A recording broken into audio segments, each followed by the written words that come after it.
Assalomu alaykum. Meni ismim Gulnoza. Men Shvetsiyada hobbim sifatida baliq ovlash uchun chiqib turaman va bu lavhani sizlar bilan bo'lishgim keldi. Men bugun abora va gadda baliqlari uchun silikon otib yig'yapman. Ammo kattalarini tuta olmadim. Ikkitagina kichkinasini tuta oldim va orada biroz yomg'ir yog'di. Men 1 soat so'ntik ostida baliq tutib turdim. O'sha yomg'ir yoqqanda 3 dona tutdim va yomg'ir tingandan keyin 10 ta tutdim.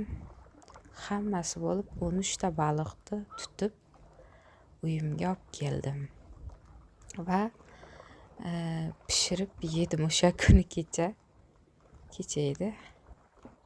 Shunday qilib lavhani o'zlaringiz tomosha qilishlaringiz mumkin. Iloji bo'lsa like, podpiska tugmalarini bosib qo'yinglar. Men yana shunday baliq ovga chiqqanimda, tabiatga sayr qilganimda sizlar bilan bo'lishib turaman.